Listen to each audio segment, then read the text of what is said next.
Good evening, ladies and gentlemen, and welcome to our April 6th council meeting. Our first order of business is a call to order and rise for the Pledge of Allegiance. I pledge allegiance to the flag of the United States of America and to the republic for which it stands, one nation, under God, indivisible, with liberty and justice for all. Item number 2 on the agenda is the reading of the Sunshine Statement and Roll Call by Mrs. Lawrence Stats, our municipal clerk. This meeting of the Dunellen Borough Council is called pursuant to the provisions of the Open Public Meetings Law.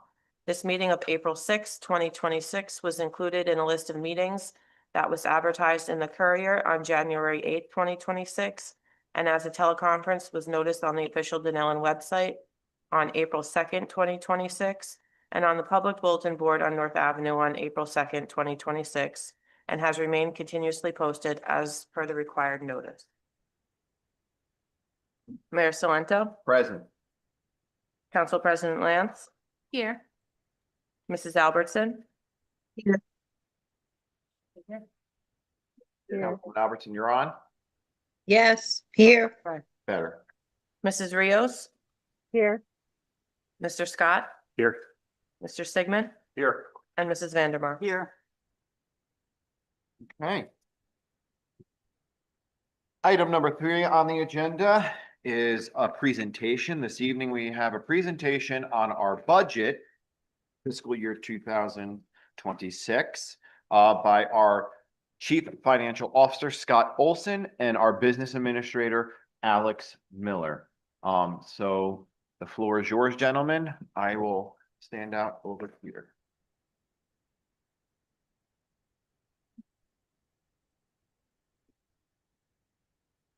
Okay. Everybody? Okay.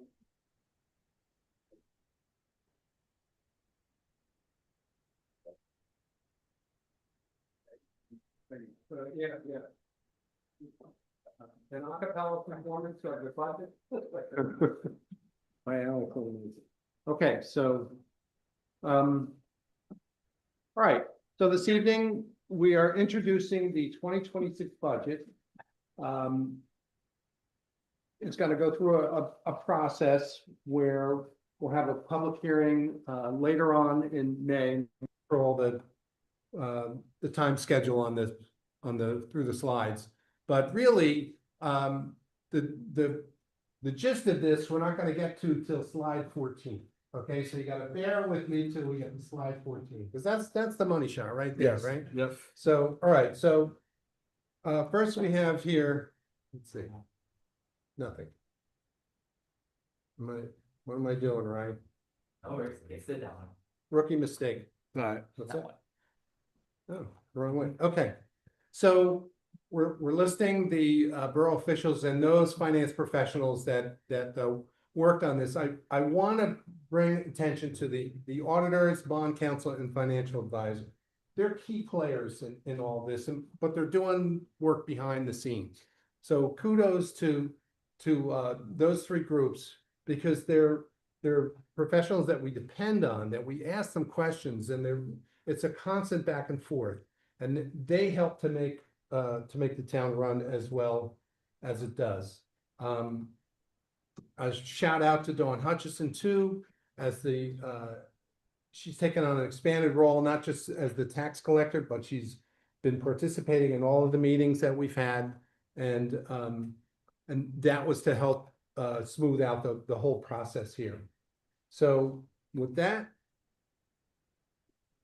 as we said tonight, April 6th is the budget introduction. There'll be an online advertisement that we're required to do. You may remember in the past, we had to publish the information, but now we can do just use an online advertisement. So that's going to go in online as of tomorrow. And then, as I said, a public hearing and adoption May 4th. The difference, this is kind of like an ordinance where you have an introduction and then you have a public hearing. The difference is there's a month between those 2 meetings. Usually it's a introduction, you know, the first meeting, and then the very next meeting is when you have the public hearing. But this is different. Why is it different? Well, we're constrained to have the hearing 28 days between when it was first introduced and when you have the public hearing. So that's what we're doing by having it on May 4th. It's within the statutory requirement. And also I should mention that statutorily, we're required to introduce this budget by, I think it was March 30th this year, or the first meeting after that. So this is the first meeting after March 30th, so we're following all the statutory requirements. All right. So the budget is how we fund the projects that we want to do, operate the departments. It includes what we call discretionary spending and non-discretionary spending. So the non-discretionary spending is spending that we don't have too much control over. It's things like health insurance, pension payments, some salaries, the contribution for Social Security and Medicare. And the salaries that I'm talking about are the ones that are contractual. All right, those are already negotiated. So and in some cases, it's a couple of years ago, and they're going through their cycle. So we don't have a lot of control over that. And that's why we say, arguably, 10% of this entire budget is discretionary, meaning we can make decisions about. So it's not a whole lot of room to work with, right? Not much wiggle room. Not much wiggle room. And if you get it wrong, that's not good either. No. All right.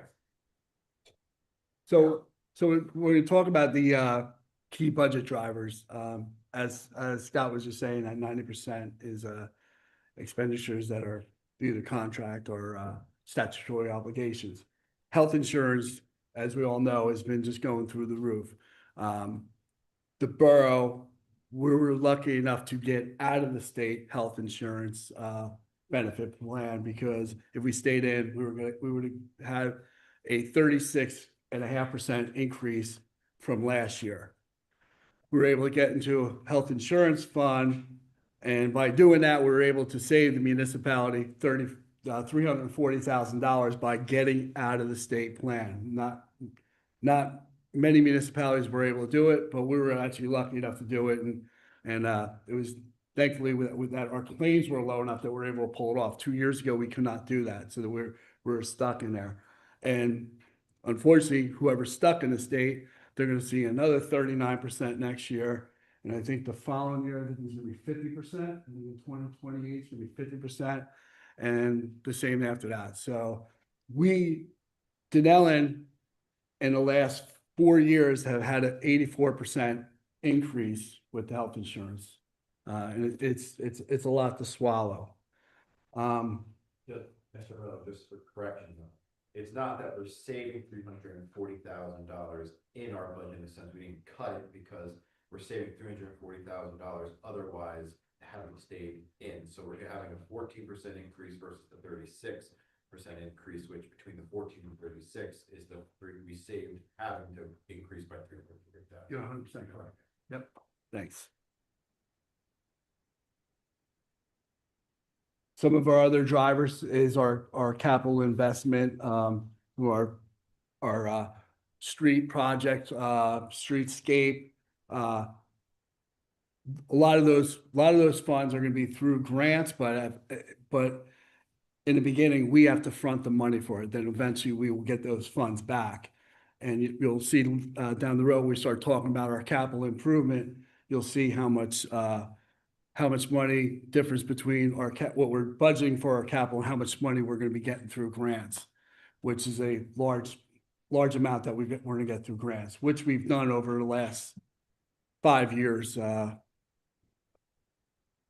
The other thing is our debt service that has increased due to obviously the fire that we had at the firehouse. We had to purchase new fire trucks and rebuild the firehouse. So, that it's another driver that we're dealing with, in our budget.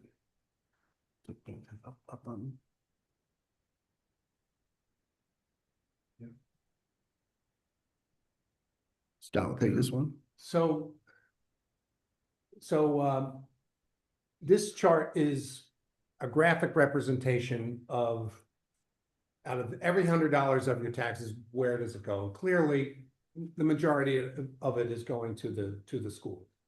The municipality, the borough side is about 27%, and then the county is less than half of that. And there's two small portions to the library and to the county open space tax. On the lower right-hand side, you can see what we are projecting the total tax bill, the total tax levy for the year 2026. Some of these are estimates. We don't know what the county is going to introduce or what the open space portion is going to be, but we do know now what the schools are. That's the borough's, the taxpayer share of the school nut is 14.7 million. Our municipal portion is 6.8 million, almost 6.9, and the library portion is based on a formula that we don't have any control over, but it's not, you'll see that the library portion is not included in our calculations of the tax levy all the time. Because the library levy is separate. You'll see that on your tax bill when it comes. So here, and for tonight's purposes, we're focusing on the municipal side of things.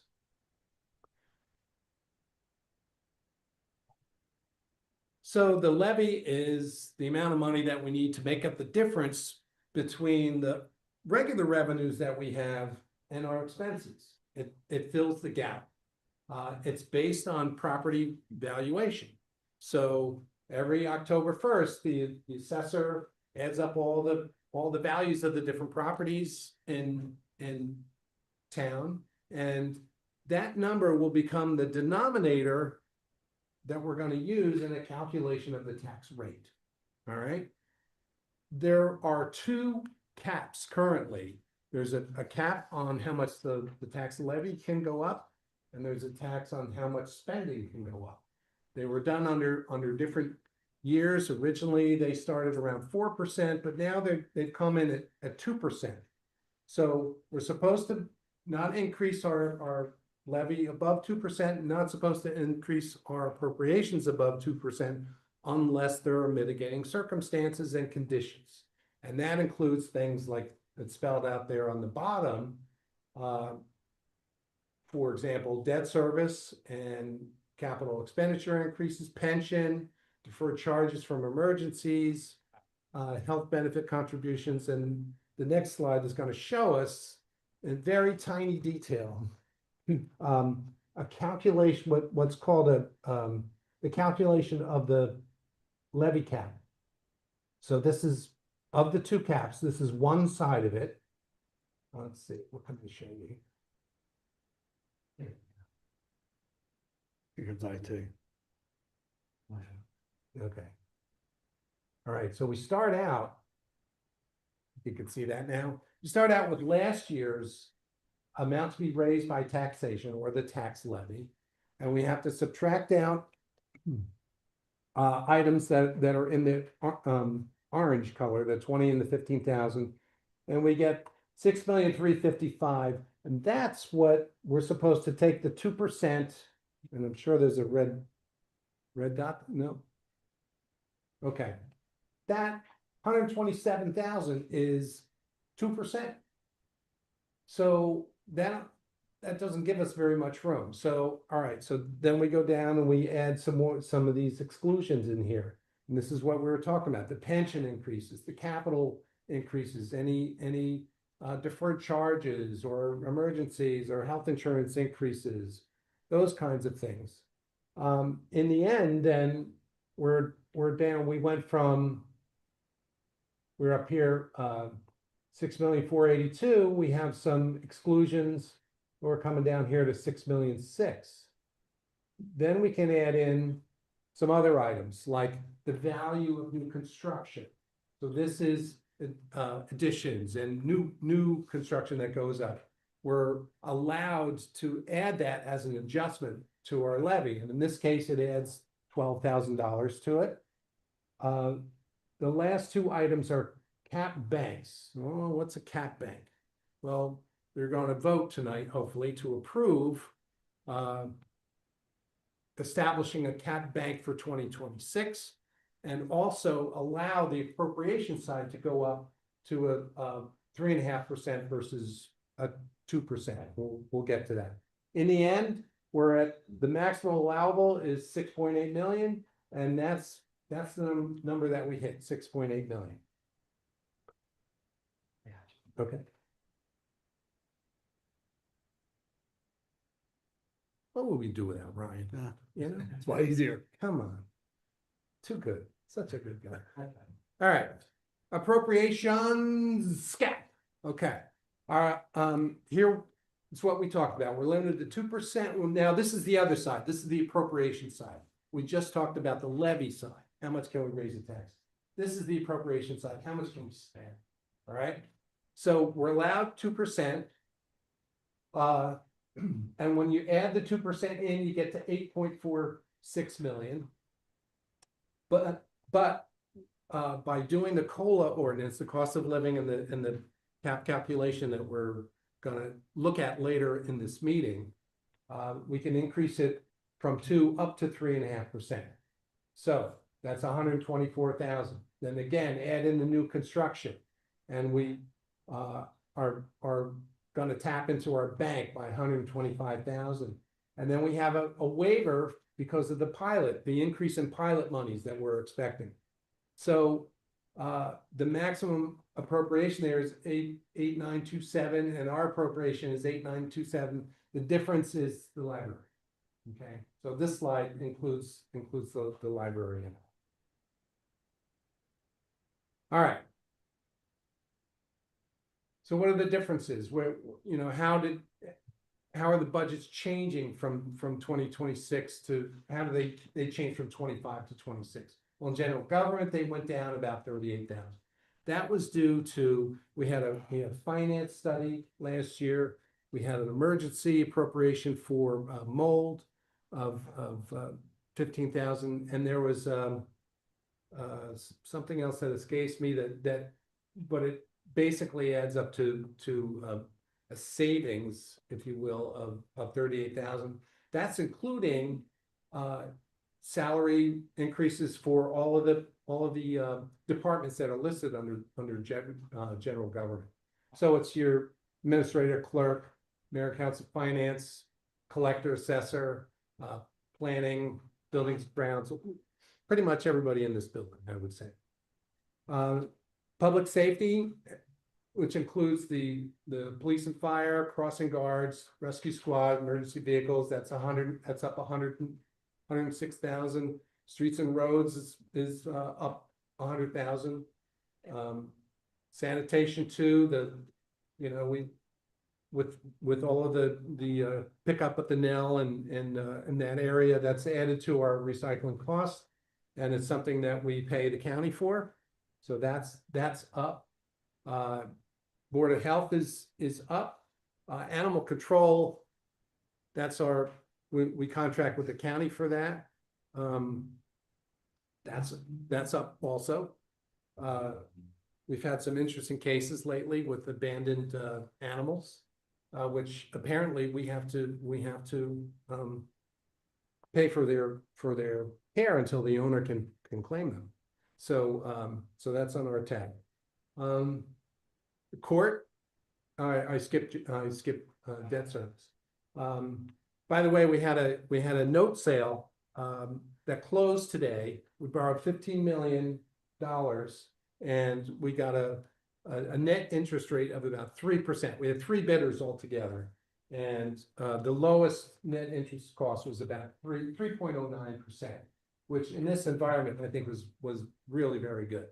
So that is going to help pay for expenditures that we've already made in the past, which were basically paying us back. But it's cash that came in. We have to pay off about $12 million worth of notes tomorrow. So we'll have a net $3 million that'll help pay for our truck when it comes in, which I'm expecting will be in any moment? Next month. Okay. All right.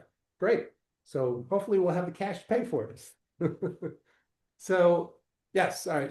Utilities are up. And we've already covered some of the statutory expenditures, social security, retirement systems, that kind of thing. Here's a picture, a pie chart of our appropriations. You'll see that the salaries portion is the largest portion. It's about 39% shows up there. The statutory expenditures are in the orange. We have debt service in blue.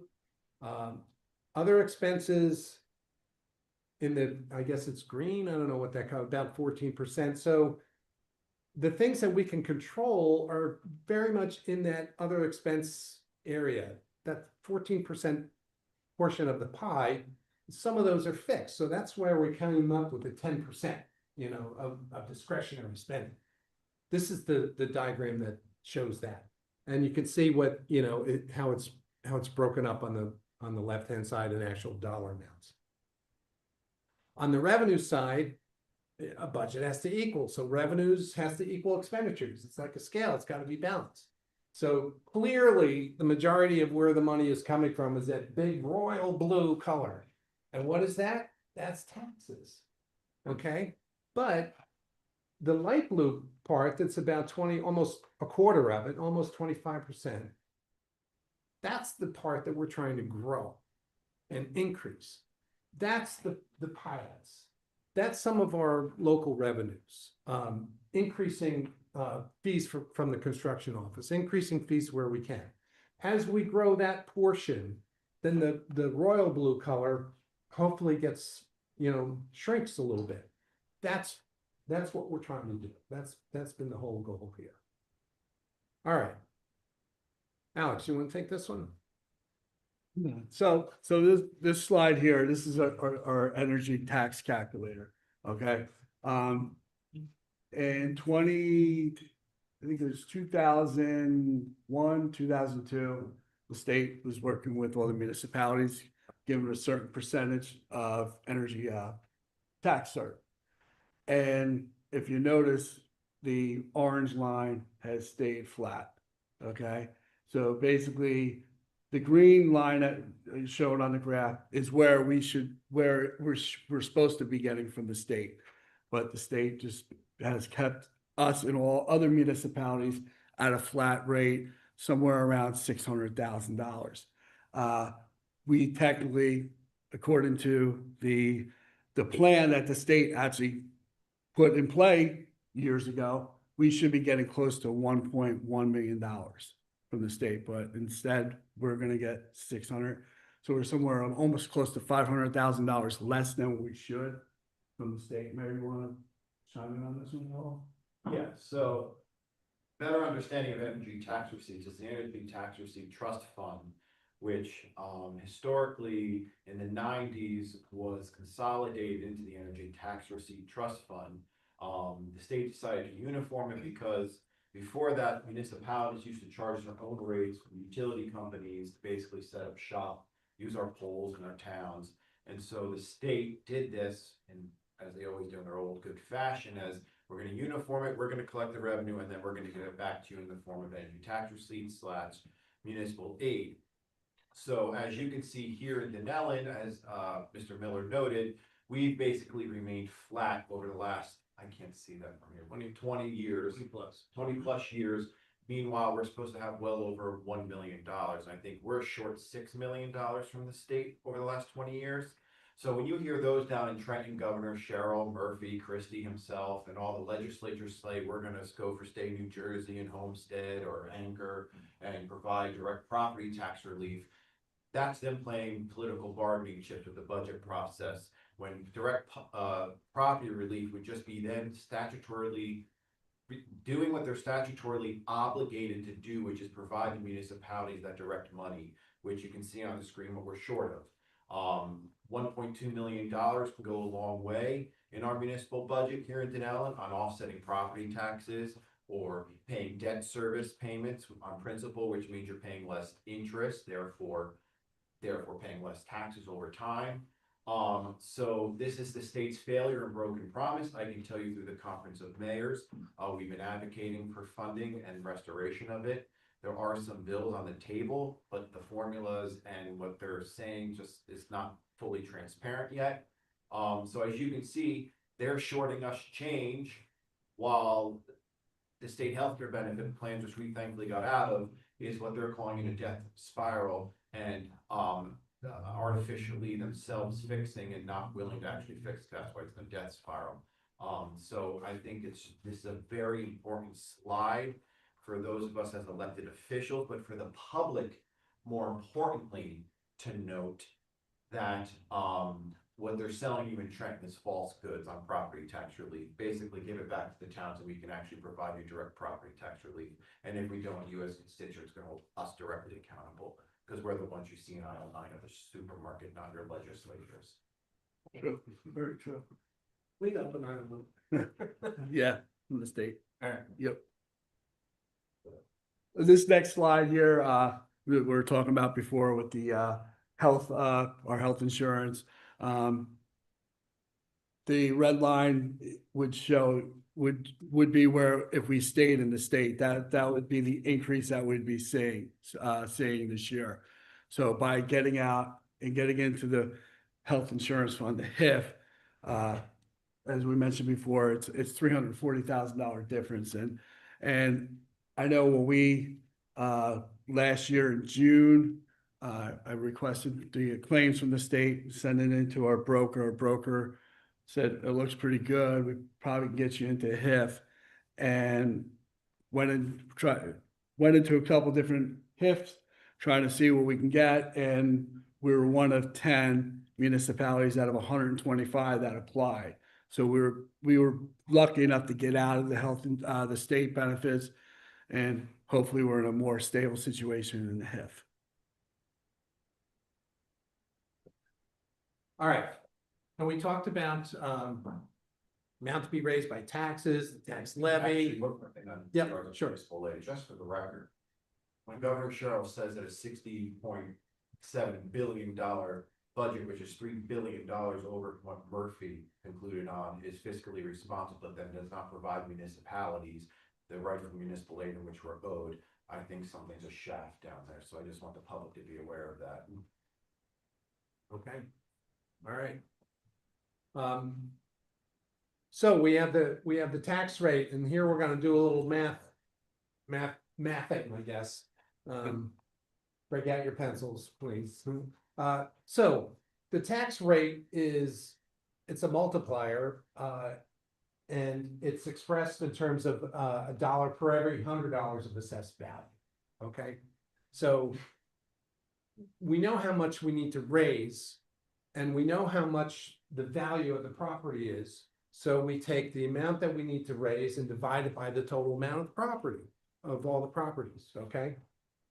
And that way we come up with a rate, like a percentage almost, and then that rate is applied against everybody's individually assessed value. All right.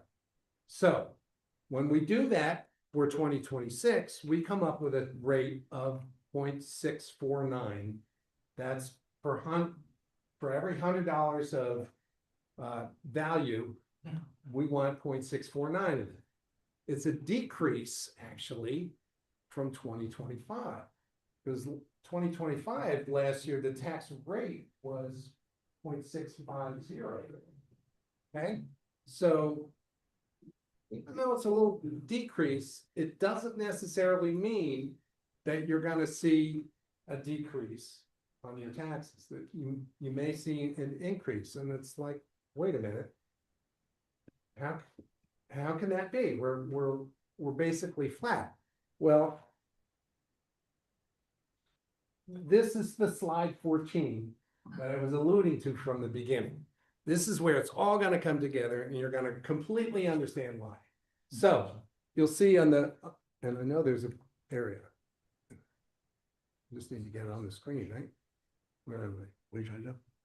The red. Oh, there you go. Oh, it doesn't show. I got. Oh, it's not going to show.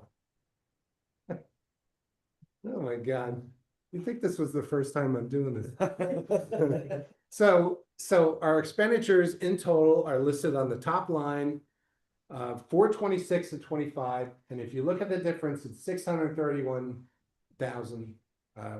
We know that was a 5.9% increase. Our revenues, the next line down, 4.4 million in 26.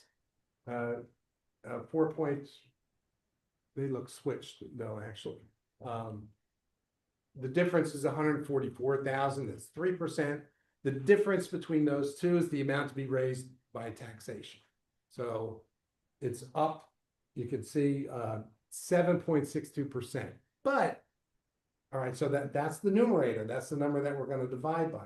But our denominator, our net valuation, has changed from 983 million to $1,059,000,000. Okay? It's a $75 million increase in value.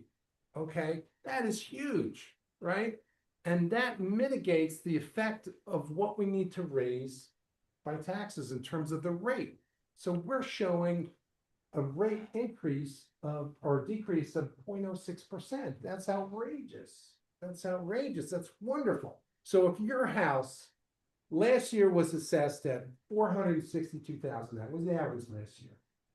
If your house is still this year assessed at 462,000, you will see basically a flat tax this year. Municipal. You'll have to consult that little postcard that you get in February from the assessor. You know, the one that everybody takes to their accountant when it's time to do IRS taxes, right? Everybody uses that. This is, hey, this is what I paid in taxes. The point of that postcard is to show you what your assessed value was last year and what it is this year. So if that number hasn't changed, you're not going to change. But the average assessed house in Dunellen went up from 462,000 last year to 498,000. That's a good thing. We're telling you, your house, if you sold it today, is worth 498,000 on average. So your house is worth more. So in that case, if you go from the assessed value last year to the assessed value this year, if that's how much your house changed, that's more like a $230 increase. So basically, for the average homeowner, that's what it's going to be. All right. We've thrown this slide in to show you the effect of inflation. Now, actually, we're going to take this. Sure. So as everybody knows, you all notice the difference now with your different increases, whether it's going to the grocery store, dining out. The average electrical increase is 6.3%. Natural gas is 9.8%. Housing, everything has gone up, whether it's anywhere from 3% to 9%. We're able to try to keep the municipal tax rate pretty much, as Mr. Olson was just saying, at a flat increase, which is, if you really think about it, it's not that easy because our electric goes up, our electric bill goes up, and we'll talk about later on.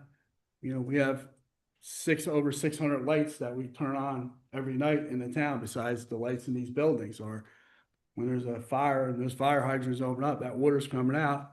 That's water, you know, through the town. So we're able to keep that, you know, the municipal tax rate pretty much at a flat increase was a pretty good challenge that we're able to do.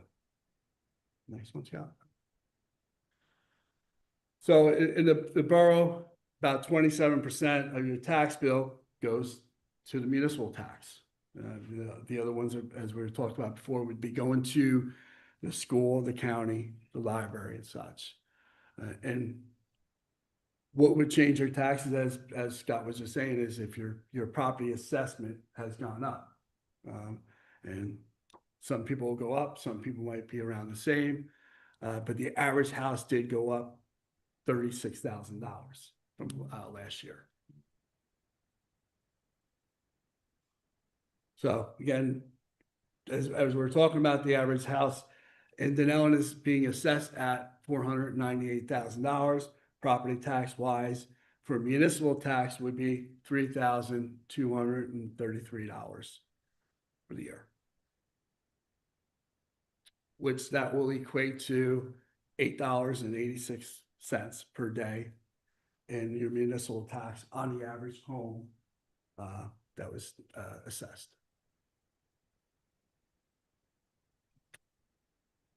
So this next slide, Scott, I think we're gonna jump on. Yes.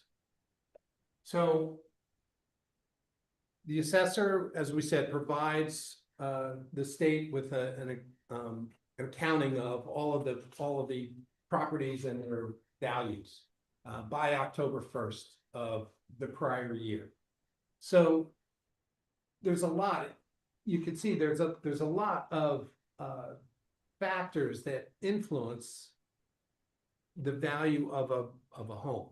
And what we're trying to do with the annual reassessment is make it fair, make it so that our homeowners know what the value of their house is if they were to sell it, and then we tax them on that. So that's why sometimes when homeowners, they don't do anything to their home, but yet their value changes, it's because the homes around there have changed. And so all boats rise in the tide, and that's kind of what's happening with that. So with this annual reassessment, those properties change every year, and it's based on market conditions. So if the marketplace doing great, they're going to go up. As the market softens, we might see some change going down. But so far, every year it's gone up since we've been doing this, which was, I guess, 2019 was when we had the reassessment. So we're going to go now, flip over to some pictures of the staff. So this is some new information that we provided to mayor and council and to the public, is the number of employees that we have that are in the borough. Obviously, you can see mayor and council, guys can be considered employees, but we're very grateful for all what you guys do, because believe me, it's amazing. In administration, we have 2 full-time, 3 part-time, clerk by herself, solo. One and only. Health and Human Services, 1. Finance, we have 1 full, 1 part-time. Tax collector's office, we have 2 full-time, tax assessor, part-time employee. Court, 2 full-time, 4 part-time members. DPW, it's showing 8, really technically right now 7, hopefully. In the next 2 meetings, we'll be able to bring on a mechanic. So it'll be 8 full-time, 1 part-time. Buildings and grounds, that's Martha, who takes care of cleaning the buildings. Part-time employee. Construction, 1 full-time.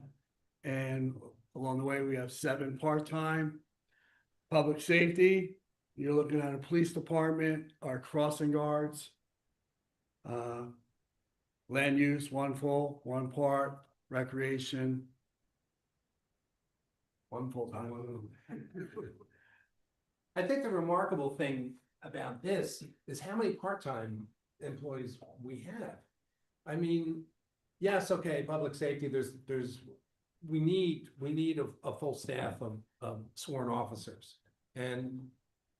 But we have the crossing guards that are part-time. I mean, all of those gray bodies up there are part-time, and we do a lot with the part-time. It's not a roster that's particularly heavy on full-time. I mean, I think we can. It's not a deep roster. Yeah, right. And that was the point of this, is to show, and you guys know this, but the public may not know this, but this is the staffing that we have here. It's so what we call, we're not top heavy, like some other unions. yes, that's right. That's right. A lot of things get done for what we have here, and a credit to the mayor and council, things have changed, because when I started working here 11 years ago, there was less blue, dark blue, and more gray. And which led to a lot of people saying, go to the tax office, there's no one there. Because they're only there certain hours of the day. So it has changed over years, and and it was well needed, you know, and just to show, as the mayor said, we're not top heavy. It's just to show how many employees that we have. Which is staff who are supposed to be appropriate Correct, versus understaffed. correct. All right. Yep. Now we get to some, yeah, This- yeah, so then we get to some more of the stuff with our departments. And a while back, as I reached out to the departments and asked, hey, it's that time of year. Got to start working on our budget for our O&E budget for 2026. One of the things also that I asked was provide details of what you guys do, because at the end of the day, most people don't realize, yes, they know what the fire department does, but that department is not just a bunch of volunteers, and thank God we have so many great volunteers to do it. But there's that truck that's sitting right there is probably $1.5 million. And there's maintenance that has to be done with these pieces of equipment. And unfortunately, this fire that took place in February, that we had the proper equipment and also the support to help us, but it's not just to put the fire out, it's that house next door to protect that house from getting caught on fire. Because to be honest with you, I was standing next to the mayor that night and Mr. Mosley was running back and forth. And that house was very close to the building that was on fire. And because of having the proper equipment and the team that's working behind it, we're able to contain the fire to where it didn't spread to the neighboring houses, because God forbid if that happened. So if you look at the police, obviously the police does a great job. Somebody said to me, well, oh, great, we have the police, but they really don't do much for me. I go, no, they're doing something for you, because if somebody's not breaking into your house, they're doing their job. They're protecting our neighborhood. And if you look at the police, Thank God you don't have to call. that's exactly what I said. It's like, insurance. exactly, you don't want to call. Use it, but you need it. Exactly. And if you look at the police, they had over 20,000 calls last year. Fire department, they had 480 incidents. And think about that. That's more than one a day. Even though it wasn't one day, because I think one day there was about 30 of them. But if you think about it, it's a lot. It's a lot of calls that they got to do. You know, and we're grateful for that. Rescue squad, 400 calls in 2025. And then we look at with the code enforcement and building, we had 767 inspections conducted. Infrastructure, obviously with all the road work that's going on, there's maintenance, maintenance to take care of the streets, fixing the potholes, the rapid flashing beacon lights that have been installed. It's great for public safety. I was really glad to see those go on North Ave, because it definitely grabs people's attention, because a lot of times I'm riding down like surprised that something bad could have happened. But thankfully we have those 88, those flashing beacon lights. Last year on Jackson Ave, we installed 22 new ADA ramps. Anytime you're doing a road, you must do it, but it was well needed. And what was there before wasn't proper. LED lights in the downtown, working with PSE&G and getting all the new LED lights. And besides the fact that they look so much better than what we had there before, it actually will help us on our electric bill. And that's why we're working on the street lights throughout the town with PSE&G, trying to get them to switch them over, which they have been working with us, because at the end of the day, they're more efficient. So it'll help on the cost of it, because as we all know, electric is going up. Short little slide here. This is more about like last year we had the issues with the windstorm, tree removal, branch clearing. There was a lot of debris that was hauled away. Same with right 2 weeks later, we had the flood issues where we had flood mitigation going on. Here you'll see DPW was working out, picking up, curbside branches are picking up, for probably about 6 weeks last year. But part of their job is picking up, branches and leaf bags, during a certain time of the year, maintaining the ball fields, sweeping, street sweeping throughout the town. The regular streets actually started, yesterday on the sections of town. So that'll just continue on through September. Obviously, in the wintertime, they have to take care of the streets by plowing and salting the streets. Maintaining our catch basins, 304 of them, we have to make sure we inspect them, clean them, and repair whatever's needed. And as you know, they're on call 24/7 if we have any kind of storm related issues or a sewer issue. Recreation, this is a small slide because if you look at the handout I gave everybody, I think it was about 3 pages. I think only Homer, Mr. Mosley, might have topped it off. And it's really important. And the reason why I did this is because this way you could see, like what goes on and what the departments do. And honestly, this is a short version because there was some that I was like, well, this is too much. But it's really good information because people don't realize that, all right, you might look at this, but if you think about recreation, there's just all these different events that take place, and it's great community events that brings everyone together, whether it was last week with the Easter egg hunt to Halloween parade, Memorial Day parade. It's always such a beautiful event in town to, support and honor those who made the ultimate sacrifice and support our veterans along the way. It is a beautiful community event. Administration and government, this is more of what your clerk's office, manage elections, also in the finance in there, working with insurance, utilities, birth, marriage certificates, pet licensing, and so on. Again, the handout that I have here, it's a lot more detail because otherwise we'd be going on for hours on these slides. Capital, okay, capital improvement projects. I'm gonna go all the way to the right and start on the other side.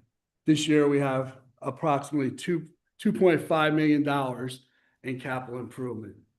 And out of that, 1.5 are through grants, which is a really good thing because at the end of the day, we'll be getting money from New Jersey DOT for these projects. These projects this year will include sidewalks, new sidewalks installed on South Washington Ave from North Avenue to the Piscataway border, both sides of South Washington Ave. Sanford Ave. Sanford Ave will be,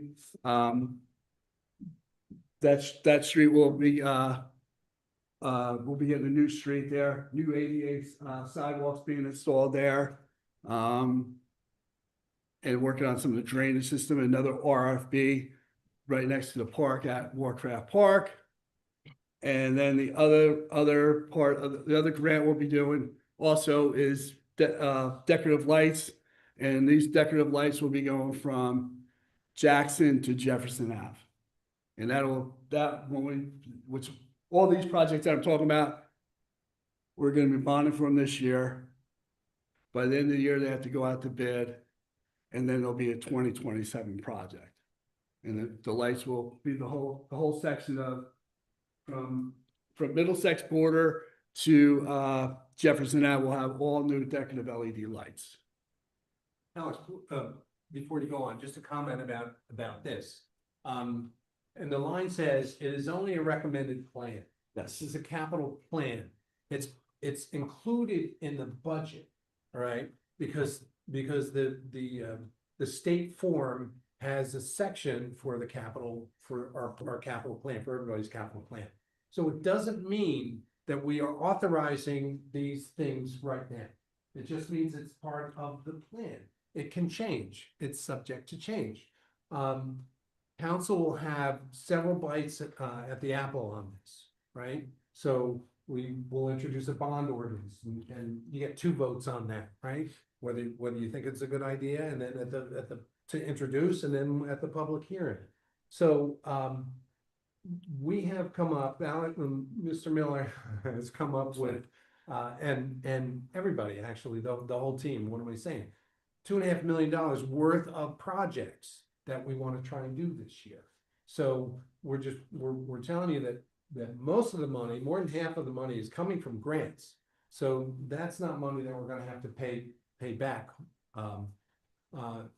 It requires an appropriation for a down payment, okay? So the rules are, you have to put a 5% down payment on these bond ordinances generally. So we're telling you that that we have enough appropriated to allow us to do $2.5 million in debt. So we have the 5% down payment, we can raise the rest in debt, but more than half of it's gonna be in grant money. So, and like I said, it's a plan, it can be revised, changed. In fact, Alex gave me a heart attack today. He calls me today and says, I want to change the capital plan by $125,000. I thought he meant the budget, right? I'm like, oh my God, we can't, where are we gonna come up with $125,000? Well, what he meant was, we want to do a project in total that's gonna cost $125,000. What's 5% of that gonna be? Like, $7,000 maybe, something like that. So 6. yeah, but who's counting, right? So, so that was my heart attack moment today. Thank you, Mr. Miller. Well, it's funny because Mr. Olson goes, no. Like, just like, no, like, wait, hold on a second. But when I clarified what I was getting at, he totally understood and said, yeah, we definitely could work that in. And how the grants work is, we will apply usually to our engineer on certain projects. And then eventually what happens is about November-ish, we get a response from the state, usually like around election time. We get a lot, we get a response from the state saying, hey, congratulations, you're going to receive this grant. And usually what it is like 2 years down the road is when you got to get that thing really moving. And then what happens is, like, for instance, these projects that I just was speaking about, eventually what'll happen before we start the project, we'll get about 75% of that grant. All right, and then when we get that money, Mr. Olson, you want to clarify what happens when we get we receive the money from the DOT?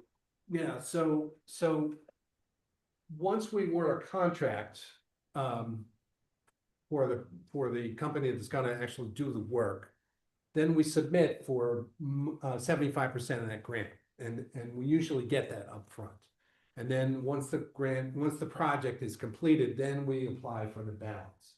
And so it works well for us. These DOT grants work well because we can anticipate receiving some cash up front, right? Before we have to start paying it out to the contractors. And then normally approximately a year and a half, almost 2 years after everything is completed, DOT signs off, we have to keep reminding, hey, we're done. You want to take a look at this? We're done. You want to check it out? And then finally they'll say, yes, it's all done. You met all the requirements. And then, normally we'll get the other 25% of the grant. That all goes to pay down the debt service that we collected. Right. Yep. All right, so we've come to the end of our session. Yeah, people left. I guess it was not bad. Sorry.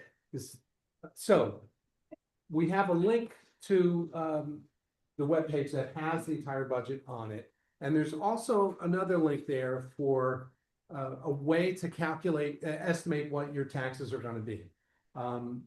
It's the tax calculator section of the website. If you go there, it will download an Excel document. And from there, you can put in your last year's value and your assessed value and this year's value. Those are the only 2 cells that you can change. But by doing that, you can calculate what your taxes are going to be approximately for the year. And so the next step then is there's going to be an advertisement. People can residents can review the budget. If they have questions, they can come back at the public hearing, which is May 5th, May 4th, May 4th. You can tell them the fifth. May the 4th be with you, right? Okay, on Luke Skywalker. Do we either do or do not? No, I'm not getting. Okay, it's not comedy hour. So anyway, Open mind. yes, so visit the website for the tax calculator and you can get an idea of what your taxes are gonna be. And we'll see you on May 4th. And just to wrap up on this, when we're working on the budget, you know, we start at one point, all our departments put in the request. I sit down, myself and Dawn Hutchinson sit down with all the different departments and we go over their budget. And they'll put the requests in. We review what was spent last year, what their needs are right now, how important it is. And along the way, things get trimmed down. I can tell you that the beginning budget was probably around 2%. It was like 1.9-ish around that. And we worked around and it was down to like 1.6. And we end up getting to where it's pretty much a flat increase. And, you know, as we take a lot of things in consideration.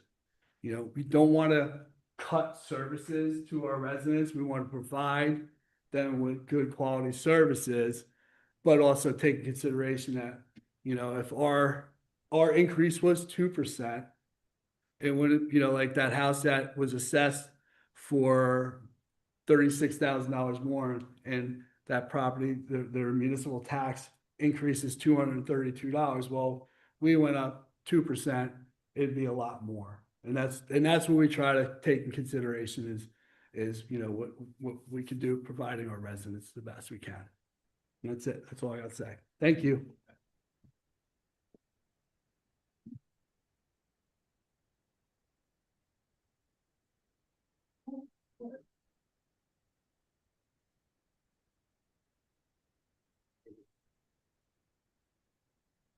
So Mr. Miller, Sir Olson, the Finance Committee, underneath the leadership of Chairwoman and Councilwoman Terry Albertson, I do thank you for delivering this budget, the work that goes behind it and your teams that help deliver it. I just want to note too, that something you, with all due respect, left from here is that as the departments issue their budgets, their O&E budgets, and sit down and talk with administration, they now are required to also put out goals for the year. So that's something that wasn't done in the past, and employees are now set forth on evaluations, merit evaluations that was not done in the past. And they actually have goals for themselves now. So that is something that we've tried developing the best we can, not always an exact science, but nothing really is a meritocracy here. So I just want to give you kudos to the administration on that implementation and the perfection of it moving forward. So thank you. Working on each time and trying to make it better. So thank you for your hard work. Thank you. Okay, well, I will open the floor to Mayor and Council for questions to Mr. Olson and Mr. Miller, if there are any at this time, before we continue on our agenda.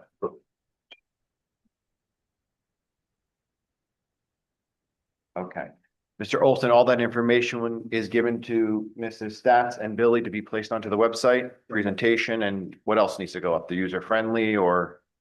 The budget document itself and the friendly budget will be available. Thank you so much. I Okay, actually do have one quick question. Yeah. Regarding the energy tax credits, being in that world as deeply as you are, do you see that as something that might happen anytime soon of us actually being made whole? there is, Senator Singleton is working on, I believe it's Senator Singleton, I believe it is, working on legislation to change the title of it to municipal aid something relief. I apologize for it lapsing my mind.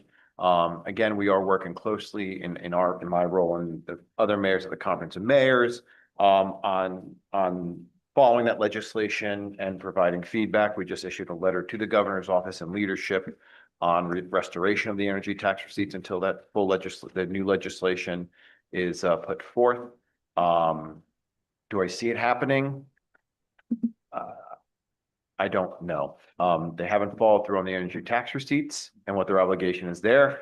In the current legislation, the formulas and all the information is not very transparent on how that's going to be implemented. And as we see how they do S2 school funding, I don't know if that's going to be it's going to be fair across the board. Cautiously optimistic or pessimistically optimistic, if that's even a thing. I shouldn't be laughing at it, but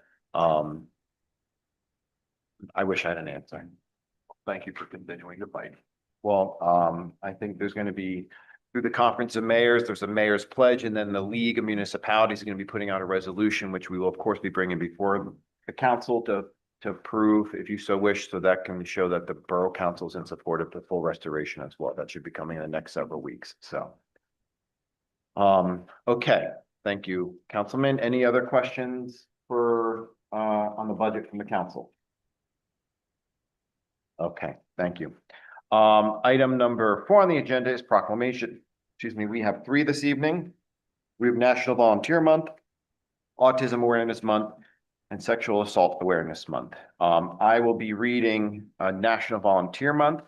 Councilman Sigmund will be reading Autism Awareness Month, and Councilwoman Vandermark will be reading the Sexual Assault Awareness Month. So, proclamation celebrating National Volunteer Month. Just for the record, I did ask Mr. Sweeney, Mr. Volunteer himself, to read, but unfortunately there was a conflict. But he is going to help us MC the volunteer picnic, right, Ms. Cedar? That'll be great. And don't forget his sing-alongs tomorrow, Tuesday at the Senior Center. Or is it tonight? Tomorrow. Okay.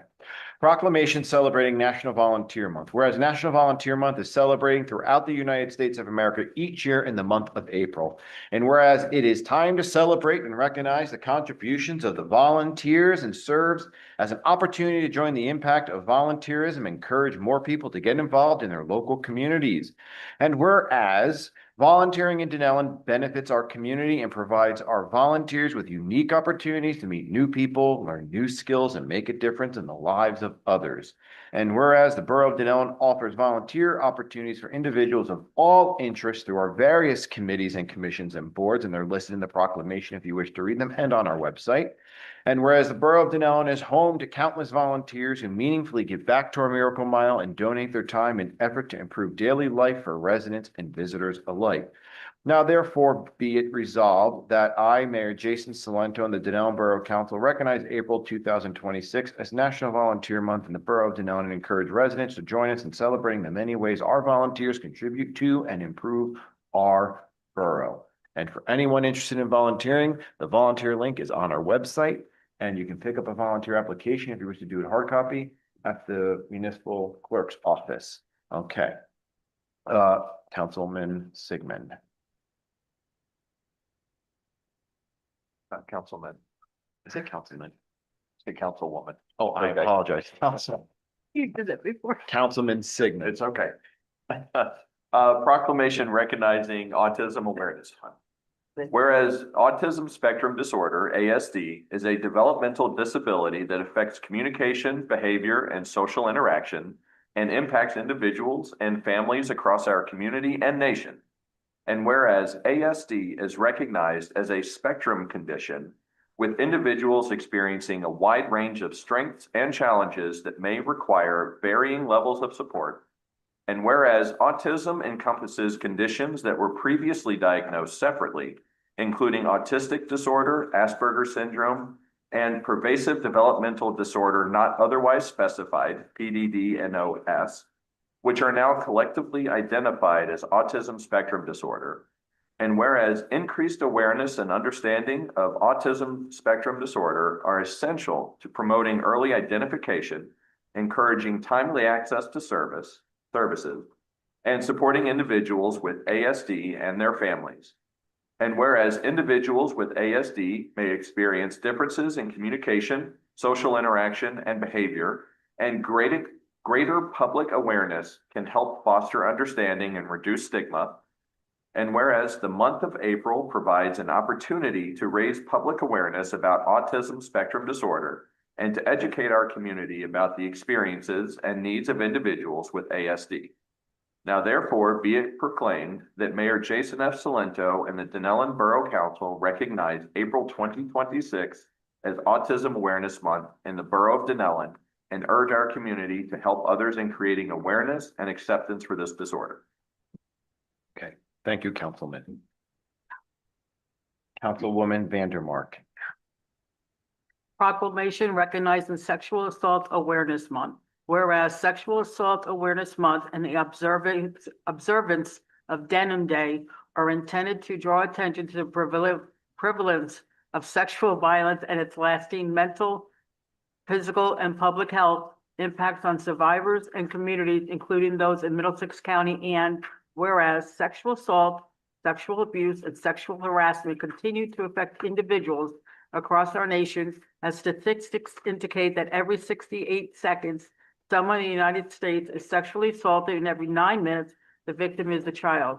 And whereas raising awareness and promoting education are essential to preventing sexual violence, supporting survivors, and fostering a community that does not tolerate abuse in any form. And whereas staff and volunteers of anti-violence and prevention programs in Middlesex County, including the Middlesex County Center for Empowerment and the Sexual Violence Prevention Coalition, work to challenge harmful social norms, encourage bystander intervention, and promote safe and respectful environment, both in person and online. And whereas the New Jersey Sex Crimes Officers Association and the Middlesex County Sex Crimes Liaison Officers, in partnership with the Middlesex County Prosecutor's Office, remain dedicated to the effective investigation and prosecution of sex crimes through collaboration, training, and victim-centered approaches. And whereas through continued leadership, education, and community engagement, there is strong evidence that sexual violence can be reduced by increasing awareness, promoting healthy relationships, advancing gender equity, encouraging bystander intervention, and holding officers accountable. And therefore, be it proclaimed that I, Mayor Jason F. Salento, and the Dunellen Borough Council recognize April 2026 as Sexual Assault Awareness Month and encourage all residents to support awareness efforts, stand with survivors, and help foster a safer community for all, and further encourage the observation of Denim Day of April 29, 2026. Okay, thank you, Councilwoman. Next up is item number 5, the approval of our meeting minutes from March 16th. Can I have a motion and second, please? Move it, Sigmund. Second, Vandermark. Any comments or questions or edits to the meeting minutes as they currently stand? Without hearing any roll call, please. Mrs. Albertson, Yes. Mrs. Lance, Yes. Mrs. Rios, Yeah. Mr. Scott, Yes. Mr. Sigmund, Yes. and Mrs. Vandermark. Yes. Next up is item number 6 on our agenda, introduction of ordinances. We have 2026-07 through 2026-10. Can I have a motion and second on 2026-07 ordinance to add a new chapter 112 block parties to part 2 general legislation of the Borough Code of the Borough of Dunellen? Move it, Sigmund. Second, Scott. This, I believe, is just the cleaning up of our current block party ordinance. We didn't have one. Creating one. I thought we didn't have one. I apologize. And establishing a process. So that will be publicly heard at our next council meeting on April 20th. Thank you. So we have a motion and a second. Can we have a roll call, please? Mrs. Albertson, Yes. Mrs. Lance, Yes. Mrs. Rios, Yes. Mr. Scott, Yes. Mr. Sigmund, Yes. and Mrs. Vandermark. Yes. I know it's not adopted yet, but I do want to recognize Mrs. Stats and Mr. Robertson on their hard work on it. It's something that for many, many years was said that we should be doing, and it was underneath your leadership that you finally accomplished it. So good work to you guys as a team. Thank you. Oh, sorry. Can I have a motion and second on 2026-08, an ordinance to amend chapter 152, film industry of part 2, general legislation of the Borough Code of the Borough of Dunellen? Move it, Sigmund. Second, Vandermark. And this is an amendment based upon recommendations, Mr. Miller, from the actual commission itself reviewing our current ordinance? Yep. Okay, so again, on April 20th, if this passes tonight, it could be heard by public. Mrs. Albertson? Yes. Mrs. Land? Yes. Mrs. Rios? Yes. Mr. Scott? Yes. Mr. Sigmund? Yes. And Mrs. Vandermark? Yes. Can I have a motion and second on 2026-09, an ordinance of the Borough of Dunellen in the County of Middlesex, New Jersey, adopting an amended and restated Dunellen Downtown Redevelopment Plan Phase 1. Move it, Sigmund. Second, Scott. These are proposed changes by our planner on moving the transition area, a couple parcels in from our downtown core. The transition area is, you can either do full residential, this is just our redevelopment plan, full residential and or mixed use, office, etc. Our downtown core specifically has to be mixed use. So the planner recommended moving in a few more parcels from the Sanford Avenue Street to give more opportunity for more residential and further support the downtown core, which their recommendation is really more towards Madison down to Jack. So that's what their recommendation here, than this is reduced at the moment. Mrs. Albertson? Yes. Mrs. Lance? Yes. Mrs. Rios? Yes. Mr. Scott? Yes. Mr. Sigmund? Yes. And Mrs. Vandermark? Yes. Motion and second on 2026-10 ordinance to exceed the municipal budget appropriation limits and to establish a cap bank. Move it, Sigmund.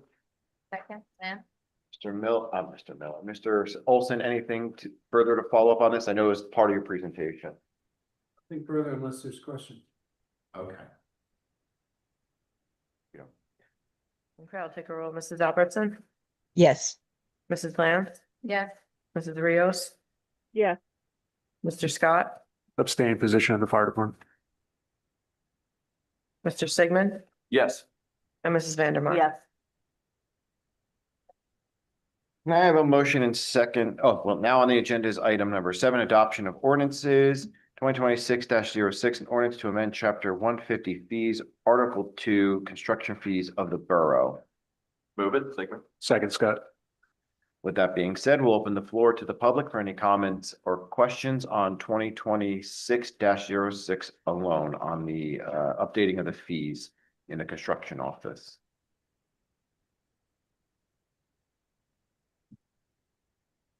Without hearing any from the public, we'll open the floor to council. Okay, roll call, please. Mrs. Albertson? Yes. Mrs. Lance? Yes. Mrs. Rios? Yes. Mr. Scott? Yes. Mr. Sigmund? Yes. And Mrs. Vandermark? Yes. Okay, item number 8 on the agenda is budget resolutions, 119 through 121. If Mrs. Stats, you can read through them. Resolution 119 is to authorize the self-examination of the budget. Move it, Sigmund. Second, Vandermark. Mr. Olson, anything on this resolution that council should be aware of? Yes, every third year, the state requires that they review the budget. So in the intervening 2 years, we're allowed to perform a self-review ourselves. So that's what this resolution is authorizing, that we're doing the review ourselves, and the state doesn't have to do. And who conducts this review? Our auditors? I've worked with the auditors on it, yeah. Council, any follow-up from Mr. Olson on this? Without hearing any roll call, please. Mrs. Albertson? Yes. Mrs. Lance? Yes. Mrs. Rios? Yes. Mr. Scott? Abstain position of the fire department. Mr. Sigmund? Yes. And Mrs. Vandermark? Yes. Resolution number 120 is introducing the 2026 municipal budget. Move it, Sigmund. Second, Vandermark. Mrs. Albertson? Yes. Mrs. Lance? Yes. Mrs. Rios? Yes. Mr. Scott, Abstain, position in the fire department. Mr. Sigmund, Yes. and Mrs. Vandermark. Yes. And as noted, that hearing to the public will be May 4th. Resolution number 121 is to avail the Borough of Dunellen statutory due date extension. Move it, Sigmund. Second, Vandermark? Vandermark.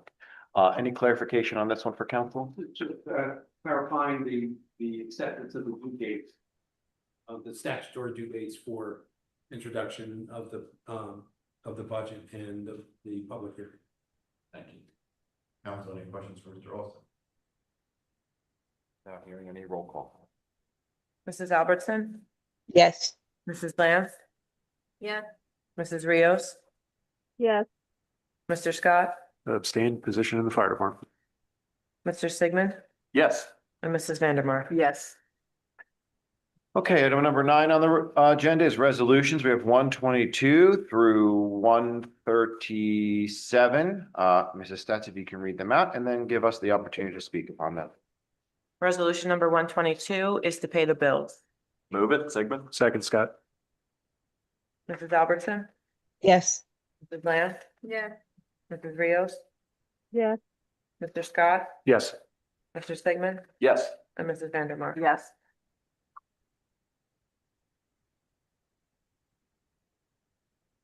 Resolution number 123 is to accept the retirement of John McManus as electrical subcode official. Move it, Sigmund. Second, Vandermark? Wishing John a happy retirement. Thank you for his service to Dunellen. I know he served other municipalities as well, but we know he did a good job by us. So God bless him and his family. Wish him well in retirement and Godspeed. Mrs. Albertson, Yes. Mrs. Lance, Yeah. Mrs. Rios, Yes. Mr. Scott, Yes. Mr. Sigmund, Yes. and Mrs. Vandermark. Yes. Resolution number 124 is to hire Mario Barone as electrical subcode official. Move it, Sigmund. Second, Scott. Mr. Miller, you want to speak upon Mr. Barone? Sure, Mayor. Mr. Brown, presently, senior electrical engineer at the University of Rutgers. He's been working here since 1998. There at Rutgers, he's designed projects involved interior site lighting, power distribution, fire alarm systems, emergency generators, various projects he's has made specifications for projects. Mr. Brown is also a electrical subcode official in Highland Pole.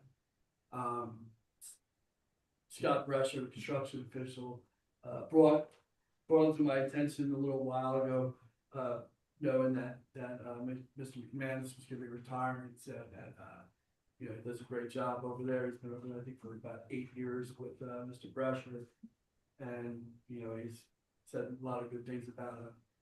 I checked out with one of my sources at Rutgers, and asked him how Mr. Barone is, and he said that he works well with him and he'd be a big asset to the borough of Dunellen. Is that right, Mr. Scott? That would be Okay, so separate of that, his qualifications match what Yes. we need. Council, any questions?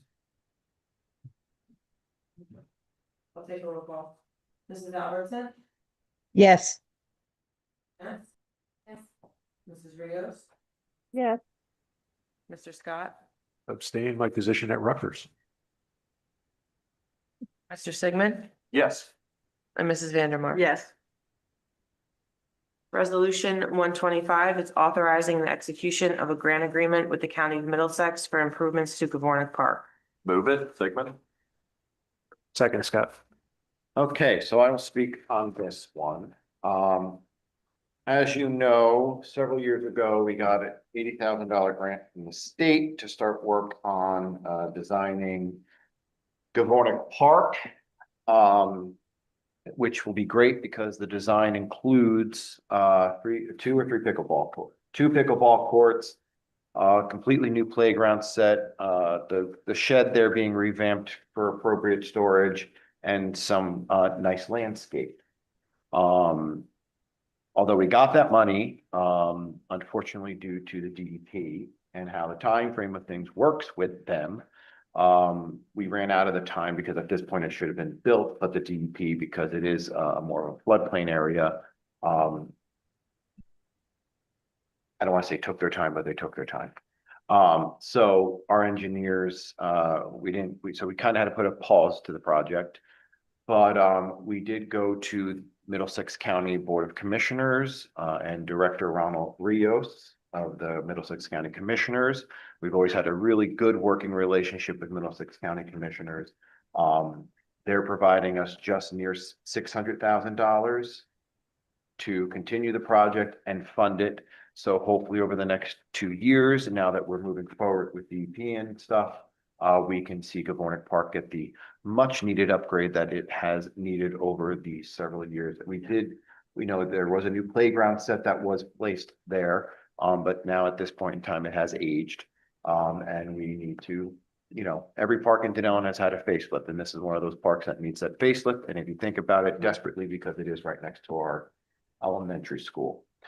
So thank you to all who have worked hard to make sure that this gets done. And thank you to the Middlesex County Commissioners for approving this almost $600,000 to get the project moving. So, yeah, that's what this resolution is. It's to accept that. And, we send them our many thanks.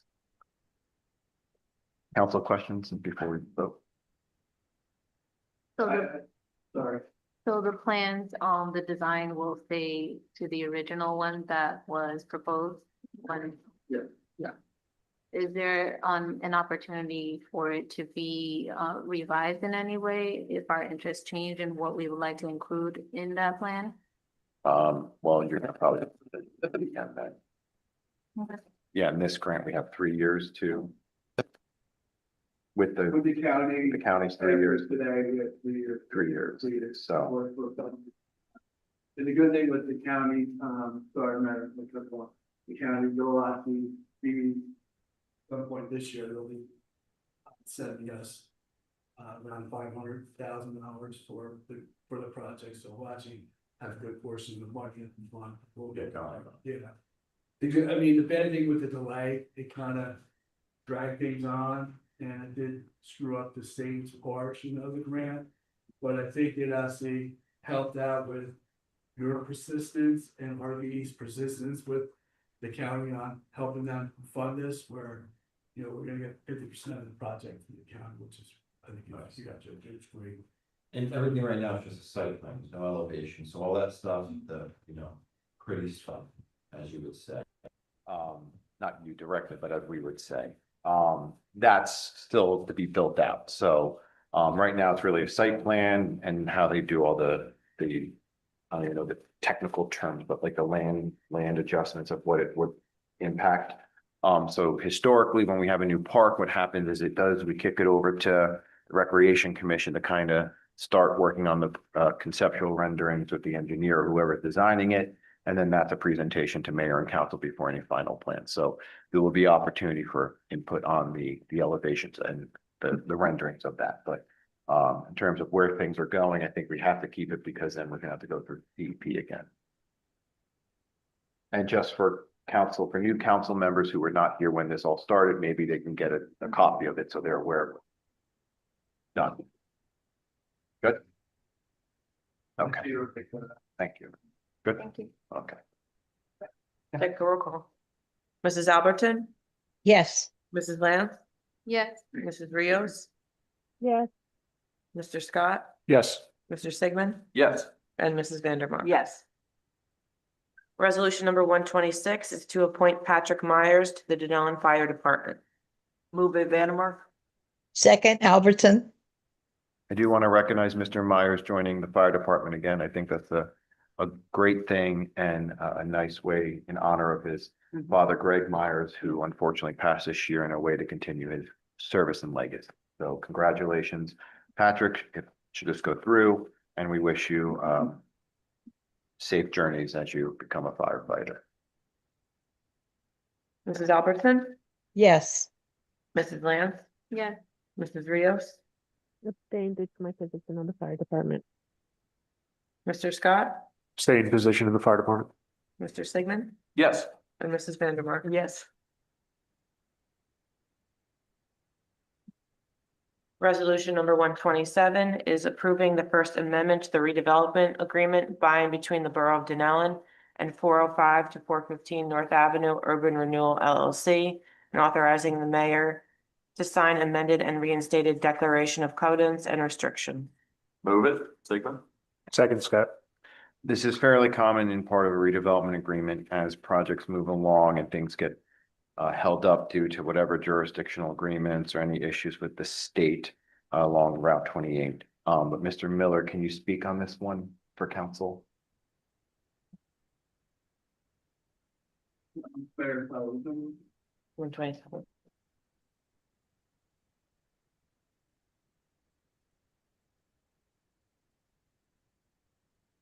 I think this was the amendment is to, designate the developer for the maintenance of streetscape. Yes, improvement sorry. Specifically.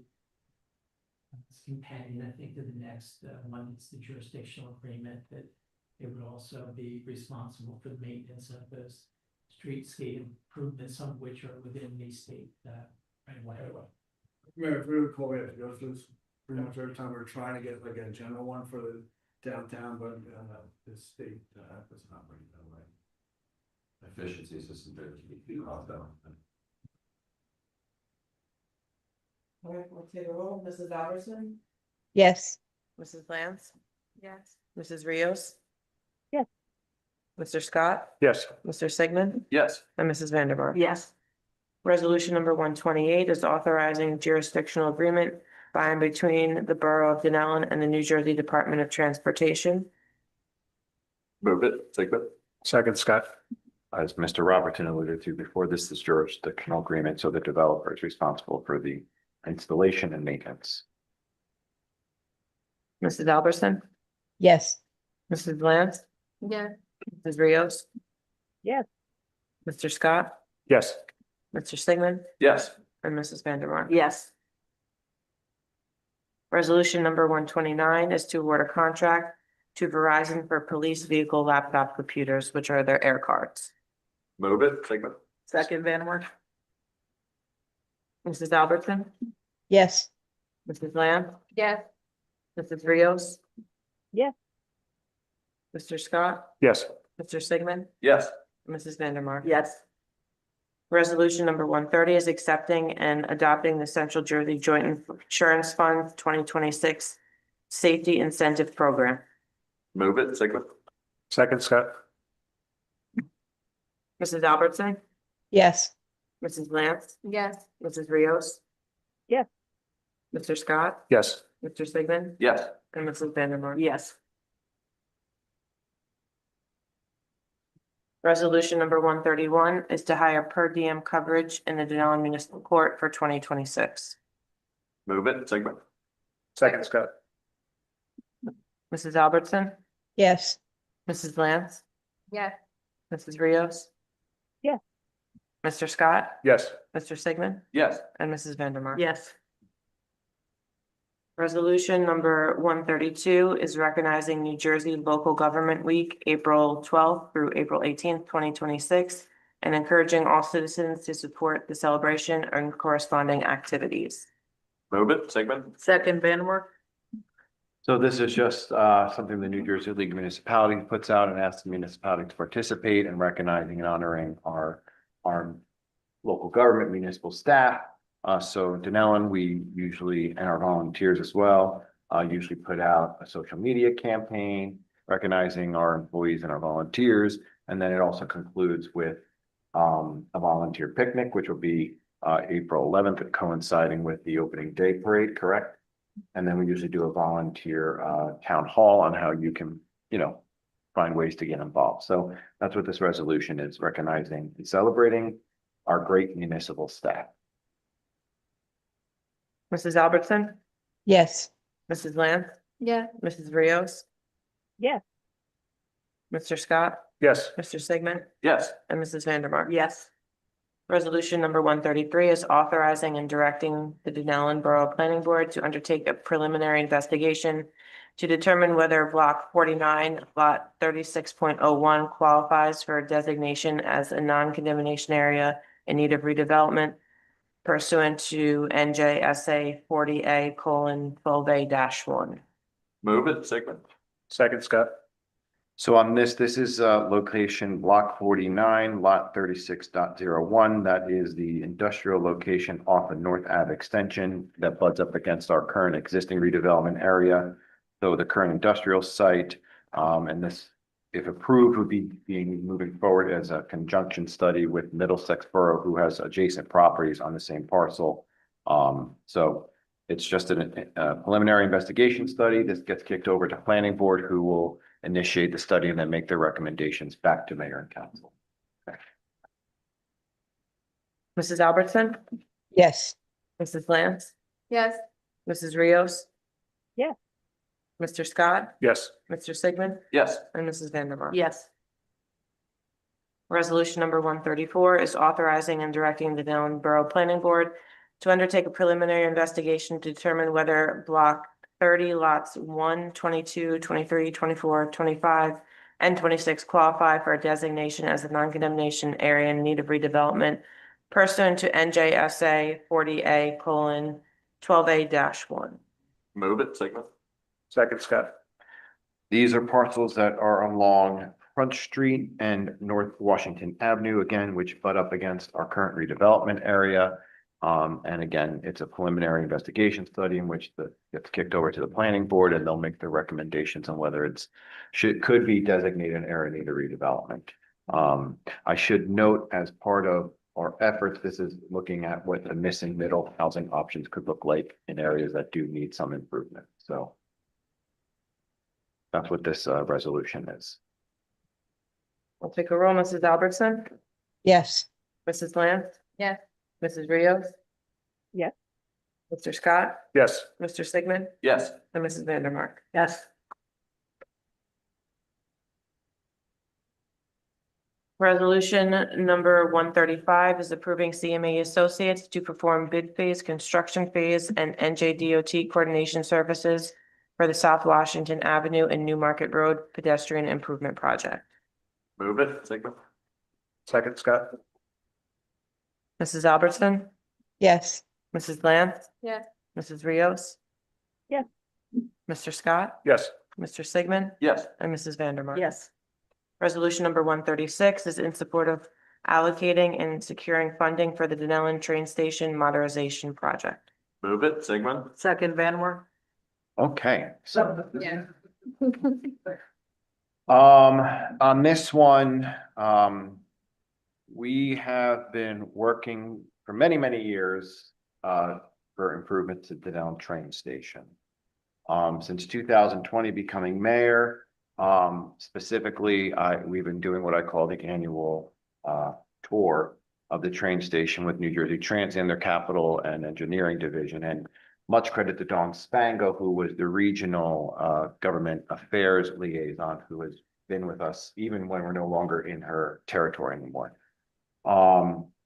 I will say, without giving too much away, just because there's still some things that are being done behind the scenes, logistically, I guess you can say.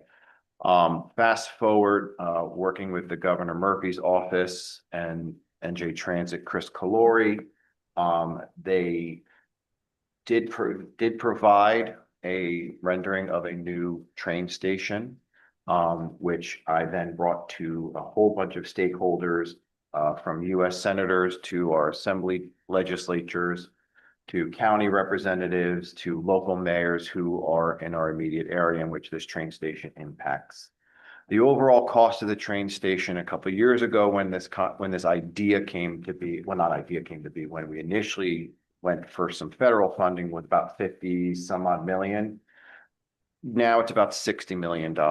So this supporting resolution, of course, should be supported by us locally, but it's also going before Piscataway. We've sent it over to Piscataway to see if they'd support Middlesex, Greenbrook, North Plainfield, Watchung, and Warren towns, like I said, that are impacted by our train station or feasibly could be if we modernize it, as well as Somerset County Commissioners and Middlesex County Commissioners, as well as some supporting letters we're requesting from federal representatives and state. Long story short, this will all be wrapped up into a letter to Senator Bramnick requesting that they put forth a funding resolution for the initial $37 million. And then hopefully New Jersey Transit picks up the rest of the tab. But we are further along than we've ever been on having a new train station. We have elevations that New Jersey Transit is keeping kind of close to chest, and in due time will be presented to the public, hopefully sooner rather than later, being that we're pushing forward these resolutions because now the cat's out of the bag. But this is many, many years of hard work on getting to this point. And I just want to say thank you to everyone who's been a part of it. It's not finalized, of course. We have to get funding. But this is a resolution supporting that. So hopefully, council, you'll support the resolution so then we can put along with a supporting letter to the governor's office and everybody in a kitchen sink that we're asking to give us money.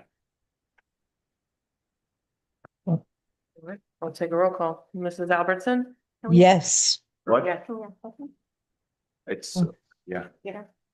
I just wanted to know, I understand about the federal amount being 37 million. What is the expectation or the hope in, raising the 16 million, for the local match? Local matches, NJ Transit would help us find funding through the trust fund. Okay. Yeah, we have, some verbals on that. Best way to play this game. So. Okay. Mrs. Albertson? Yes. Mrs. Lance? Yes. Mrs. Rios? Yes. Mr. Scott? Yes. Mr. Sigmund? Yes. And Mrs. Vandermark? Yes. Resolution number 137 is authorizing the execution of a memorandum of understanding between the Dunellen Police Department, South Plainfield Police Department, Middlesex Police Department, and Rutgers University Behavioral Health Care. Move it, Sigmund. Second, Vandermark.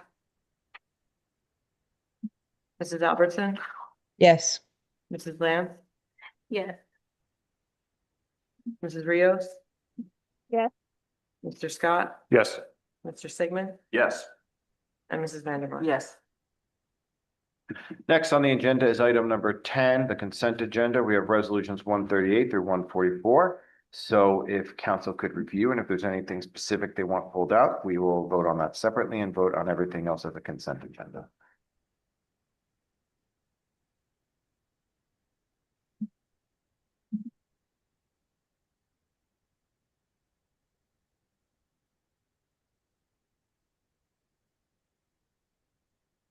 Okay, without hearing any, I will assume that we're gonna take a motion and second on consent agenda, resolutions 138 through 144. Do we have a motion and a second? Move it, second, Scott. All in favor? Aye. Aye. Nays? Abstention? Okay. I'm supposed to ask for a roll call, but I think that's the places for now. Sorry. I apologize. Okay. Item number 11, council reports. Councilwoman Vandermark. Yes, I have two reports, one for the rescue squad and one for the fire department. Okay, the fire department, during March of 2026, the fire department responded to 25 emergency responses, 105 emergency responses to as of March 31st, 2026. During March, members responded to a third alarm structure fire previously reported during the last council meeting. Last Thursday, members, along with our mutual aid partners, responded to a second alarm structure fire on the 100 block of New Market Road. Upon dispatch at 10:31 a.m., it was reported that the rear of the house was well involved in fire. Based on this information from County Communications, the fire was immediately raised to a second alarm, bringing mutual aid from Greenbrook Fire, New Market Fire, Middlesex Borough Fire, and South Plainfield Fire to the scene. Upon arrival of Dunellen Engine 2 at 10:37 a.m., joined by Greenbrook ladder crew, an aggressive interior attack was initiated. Crews initially extinguished the fire on the first floor and began to advance to the second floor. However, the floor had collapsed and all the crews were ordered to evacuate the building, and a defensive exterior attack was initiated. Crews continued suppression efforts for approximately 2.5 hours and cleared the scene at approximately 2:00 p.m. The cause is under investigation for the Middlesex County Fire Marshal's Office. The Dunellen Rescue Squad, Hackensack, Meriden, EMS, JFK, and South Plainfield provided EMS standby and firefighter rehab services. Dunellen, OEM, and American Red Cross New Jersey region provided assistance to the displaced residents. Dunellen DPW also assisted on the scene. During the March, the events were on the 9th, monthly officers meeting, work drills. On the 13th, the Cub Scout firehouse visit and safety talk and demonstrations. The 22nd, work drill to prepare equipment for new fire rescue. The 22nd was fire company movie fundraiser at the Dunellen Theater. The 25th was a monthly fire company meeting. 29th participated in annual Easter egg hunt. We are happy to see a number of residents continue to join the department over the past few months. The fire department is still looking for new members to join our department. Membership is open to anyone 16 to 18 as a junior member, and full member is open to anyone over 18. Visit our website, www.dunellenfd.com, or email joindfd@dunellenfd.com for more information. And the rescue squad. In the month of March, the Dunellen Rescue Squad responded to 47 calls for assistance. Calls included 10 calls for psychiatric problems or alcoholic intoxication. March 6th, responded to the structure fire on Front Street, along with the fire department and police department, where we provided EMS and fire rehab services for the 11 responding fire departments. March 29th, CPR call along with the police department.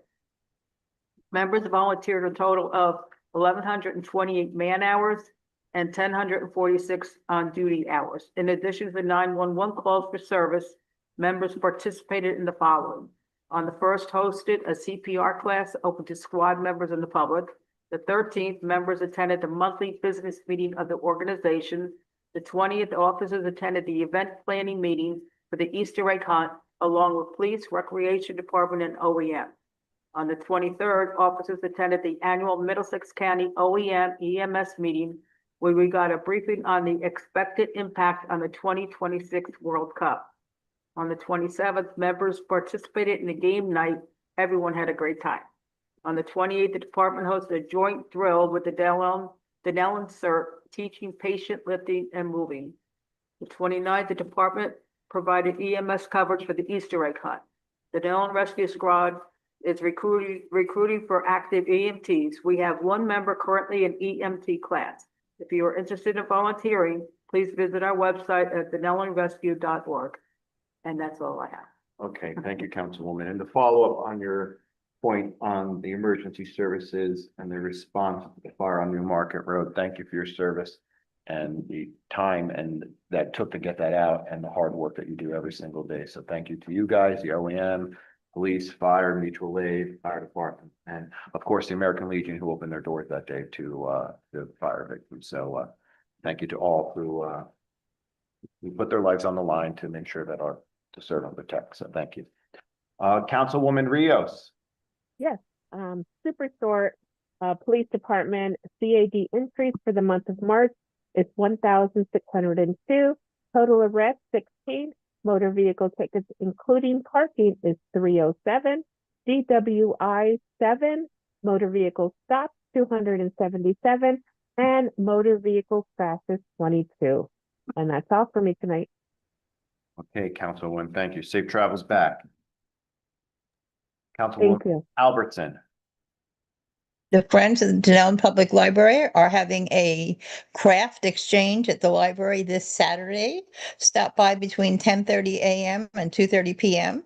Drop off craft materials you might not be using and pick up some that you might enjoy using. The open air market, we'd like to put our sign back up at Washington Memorial Park. The first grand opening is on May 3rd with our annual collaboration with DDMO, Spring into Wellness. The market opens at 11 a.m. We have over 50 vendors. Stop by and check out the merchandise, the great food, the entertainment, and play a little mini golf. And that's all I have. Okay, thank you, Councilwoman. Welcome. Council President Lance.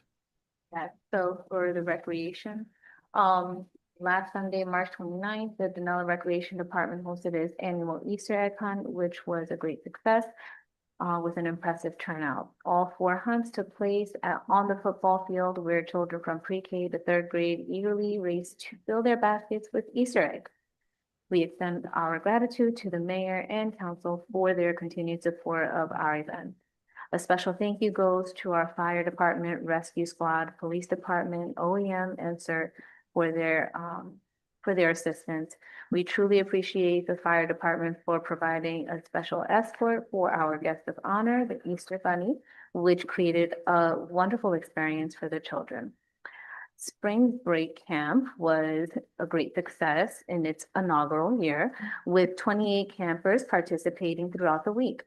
Campers enjoyed a wide range of outdoor activities, arts and crafts, and classic games, while also learning about gardening by planting their own daffodils in the planters outside the senior center. The week concluded with festive Easter activities, a visit from the Easter Bunny, and an enjoyable trip to the movies, followed by Italian Ice, making it a truly memorable experience for everyone. And it's time to play ball. Join us for our opening day parade and ceremony this Saturday, April 11th at 10 a.m. The parade will start at Washington Park and proceed north along Washington Ave to McCoy Park, where the opening day ceremony will take place. Teams should gather at Washington Park by 9:30 a.m. After the ceremony, stay for our volunteer picnic. This year, our volunteer picnic day coincides with the opening day festivities. Enjoy games, music, food, baseball, and softball, and much more.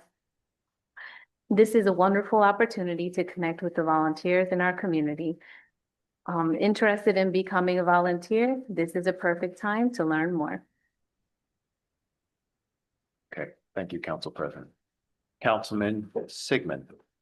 Yes, so we already heard from Mr. Miller and Mr. Olson about everything that DPW crew did last year in 2025, and they remain committed this year. So the crew members identified and repaired multiple damaged street sections and filled potholes across the borough and municipal parking lots.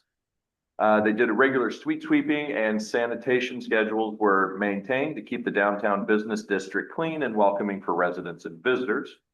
And they performed routine maintenance and cleaning across all borough-owned properties and parks. And with the arrival of spring, the department has shifted its focus to the outdoor athletic and environmental health. So all ball fields have been professionally maintained and prepped for the start of the spring sports season. Repairs were completed on damaged sections of the park fencing. Crews inspected local brooks and removed debris from blockages to mitigate the flood during our spring rains. And the department played a critical role during the Newmarket fire on Thursday, April 2nd. So Mike Aiello and Chris Hess were the first on scene, taking immediate and heroic action to evacuate the residents from the danger zone. They also provided and deployed barricades to manage the street closures. And we would like to recognize Rich Herkert, Brian Cashin, and Chris Hess, who responded to the fire in their dual capacities as Dunellen firefighters, demonstrating an exemplary commitment to public safety. It must be really nice having the DPW crew also be firefighters and close by, ready to respond. Own version of Day 5. Yes. And for the Board of Education, during the March 24th Board of Education meeting, the Dunellen School District addressed its pressing financial situation. According to the state formulas, the district requires a 15% levy increase to meet the fundamental adequacy standards. However, recognizing the impact on the taxpayers, the district is proposing a 6% increase paired with targeted budget cuts. Per administrative priorities, these reductions will focus first on facility expenditures to minimize the direct impact on student programming. Simultaneously, the board initiated the search for both a permanent and interim superintendent, a process that will require time and unbudgeted resources during this fiscal transition. And that is all. Okay, thank you. Councilman Scott. A short report for Buildings and Grounds, the security camera installation project, there was a minor delay with LTW due to a change request from the borough. Administration is currently working and awaiting confirmation on the change order from LTW. And then for the new generator at the firehouse, Administrator Miller is working with SBP Industries to coordinate inspection and maintenance services for the generator. SBP currently services the Borough Hall generator and the pump stations. That's my report. Okay, thank you. National Volunteer Month. In honor of National Volunteer Month, I'd like to recognize and thank the countless volunteers who have served our Miracle Mile past and present, from organizing events and supporting local businesses to helping maintain a welcoming, vibrant streetscape. Our volunteers are the heart of the Miracle Mile's continued growth. Their contributions create a lasting impact that benefits residents, visitors, and the broader Dunellen community each and every single day. Your efforts do not go unnoticed, and they are deeply appreciated. For anyone considering getting involved, we have committees and commissions for people of all interests. I invite everyone to join us Saturday, April 11th at 11 a.m. at McCoy Park for our volunteer picnic day, where you can learn more about these committees and commissions and celebrate our volunteers. Local Government Week, I know we already went over it, but it's April 12th to the 18th. Celebrate our municipal employees. So if you're around Borough Hall that week, well, actually any day and every day, say thank you to our employees. So from Public Works and Public Safety to Administration, Recreation, and beyond, their efforts touch nearly every aspect of their daily life in Dunellen, and I certainly appreciate their professionalism, dedication, and commitment to our borough. So let's give them a round of applause. 2nd Street Phase 1 from the Dunellen border to Madison Avenue. Tree replacements and service walk replacements will take place this spring. 2nd Street Phase 2 from Madison Avenue to North Washington Avenue. This past week, the contractor has been replacing severely damaged curbing on the 300 block of 2nd Street and will continue doing the same on the 400 block this week. Once the concrete phase is completed, the contractor will replace an old catch basin and a faulty stormwater pipe on the 400 block of 2nd Street. Mr. Miller, I became aware of the work over the weekend that it sees before the holiday weekend. 2 things. 1, a letter was issued home to the residents by the borough, correct? Right. Okay, I just wanted to make sure of that. Yeah, we're going to. Okay. And in terms of the work seizing and blocking some driveway access, have you spoken to the contractor and the engineer that they should not start work that they necessarily are not going to be completing, especially on a holiday weekend? Yeah, They got an Easter email from you? Okay, thank you. I mean, I do understand the residents' concerns that should not have occurred. Yeah, they're right. That. In the pre-construction meeting, we had with the contractor. We said that nothing should be exposed or unsafe for our residents over the weekend. If anything, we requested that if they poured the concrete, Friday's perfect because that would give 2 days of curing. Like you could walk in and out, but you couldn't drive it, but at least you weren't stepping over open concrete. I did drive by once I became aware that it was open. Yeah, they got a couple pictures of me and an angry email on Easter. Okay, well, I just wanted to be abundantly clear to come up on another weekend and work is continuing. Concrete should be poured, so it's drying over the weekend. Correct. And if it's not, we should be notified so we can notify the residents appropriately. If it's an emergency, Of course. let us know. It's construction, people understand it happens, but we should be notified. Yeah. Okay. Thank you for handling that. You're welcome. Bound Brook Road Streetscape, CME is, who is our engineer, reviewed utility locations and obstructions to determine where lights can be installed in areas where PSE&G has objected. The locations of existing duct banks have been assessed for conflicts with the lighting. NJDOT has approved an extension of time. Alex Miller, Derek White, and I met with CME on March 31st to discuss utility conflict issues. So CME is going to proceed with finalizing the bid documents for submission to the DOT to obtain authorization to bid. We expect this project to take place in the summer or fall of this year. New Market Road and South Washington Avenue pedestrian improvements. Bids have been received and the project has been awarded to Top Line Construction. Our engineers working to obtain NJDOT approval for the award. So that'll be good. And then there'll be another 2 intersections, Orange and South Washington, and then New Market Grove, and Orange, that will have improvements for pedestrian safety, which continues to be our efforts here. Off that mayor, plan is to try to get that done as soon as possible. The contractor and me also know that, New Market will get paid, as part of the New Commercial Water Project after the 4th of July, so they know that. The good thing is we're working on the work about. And the traffic light signal at the intersection of New Market and South Washington, we approved for it to be an all red. Last meeting, we approved for the county move forward that when somebody presses it, turns red for everybody to cross all simultaneously, so nobody's like frog or anyone, correct? Correct, that's going to the Middlesex County engineers, bring it to the county, commissioners to approve that. And there'll be no turn on red over there, because obviously we don't want that happening. But yeah, so if only one of pedestrian is that fun. The next time the light turns red, it'll be red for all directions, so this way it's not in front. Okay. Intersection of Walnut and New Market, the traffic light signal there that we've been moving with the county on installation. Yeah, I know. Where are we at with that? That's, Already going back and forth with their engineers.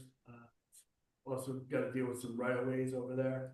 But the last was that their engineer sent over to our engineer CP, who's also shown some of the plans over to Parsa, because in case there's some areas that they have to cut in, if there's any concern with our sewer mains over there. So the engineers going back and forth right now. So what is the timeline on that? They could cut into possibly sewer mains and road improvements when they're gonna keep, when American Water's coming in and paving Market Road?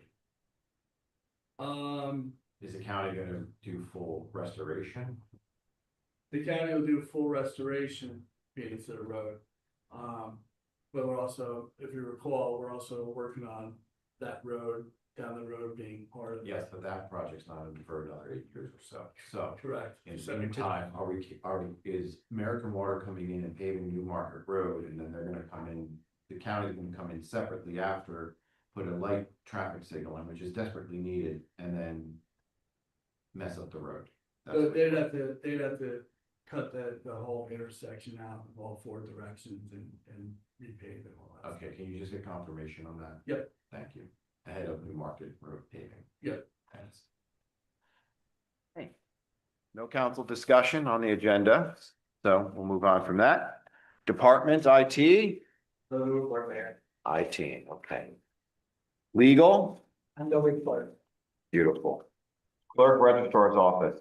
The deadline for political party changes for the 2026 primary election is April 8th, which is 55 days prior to the election. The right around the phone? Yep. Okay, thank you. Recreation? Good job recreating. Administration, DPW? No, nothing really before, that we mentioned before, yeah. Fire, the fire department, and all the agencies, police. OEM serve, great job, rescue squad, everybody's there doing their part. So it's great to see, and this is a horrible situation, but thank God everybody was okay. Amen to that, yeah. PD? No report. Finance? No report. I think you had enough to say. Office of Emergency Management? Okay, I'm not gonna reiterate what's already said in terms of the fire. I just wanted to point out a few things. First of all, we're graduating 3 new CERT members tonight from Saraville Police Department. So we got 3 new members for Dunellen CERT team. Also, CERT is going to be involved with a contest with this. Woodbridge, Edison. Okay, yeah, I'm gonna get to that in a minute. Saraville. Okay, yes, but actually what happens is where they. For further help. not- Right. Well, they conduct the classes where you get the most bang for your money in terms of geographic. But these are three members for Dunellen that are graduating tonight. From Dunellen. Oh. Okay, so also a CERT is going to be engaging in a contest for the design of a Dunellen CERT patch with the school, and we're going to make it into a contest. So look forward to that. And you mentioned the other CERT teams. As you know, during the Easter egg hunt, we entered into a mutual aid agreement, having other CERT members from Piscataway, Carteret, and so we're going to do more of that in terms of being able to bring in those resources. Okay, I don't know if you're aware that the county actually has a CERT team too, and if there was something that was overwhelming, we could go through Emmett and request a county CERT team. Okay. Also, just to mention the fact that the American Red Cross came through with us again. They're becoming great partners in terms of giving aid to the displaced individual. We had 9 individuals that were displaced. We thought it was 5. It ended up to be 9. Okay. And also, again, you already mentioned the use of the American Legion building as a family resource center and to do fire rehab. Coming up is Disasterville, which is going to be held at the county. You're going to see the conversions of CERT teams throughout New Jersey do a full-scale exercise at the fire academy in Sayreville. Tomorrow I'll be attending the first kickoff meeting to plan the Middlesex County all hazard mitigation plan. So that's happening tomorrow. And also what we want to do is use the opportunities, since we have had these displacements, to emphasize with the public the need for people to have apartment insurance. Is relatively inexpensive. It may cost about $100, but it covers an individual in terms of like these individuals that lost everything, and it'll give them the ability to have down payments for new apartment. So we want to emphasize that. So that's it. That's my report. Thank you, Mr. Miller. Okay, item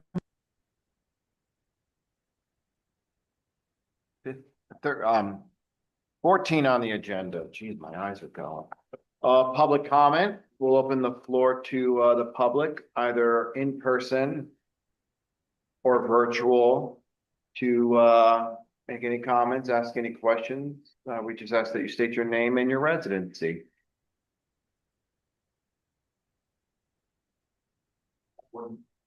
Just wondering, does anybody have any knowledge regarding that pipe that's sticking out of the ground on Klein Place? It's gonna talk to him. Okay, so PSC&G, yes, still there, it's still there, yes. right smack in the middle.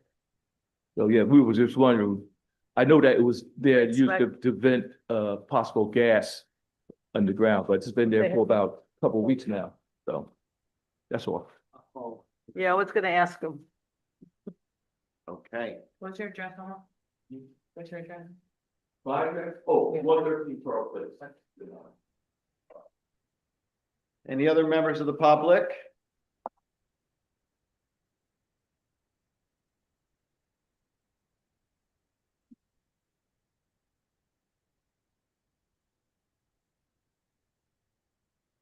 Making a point right now.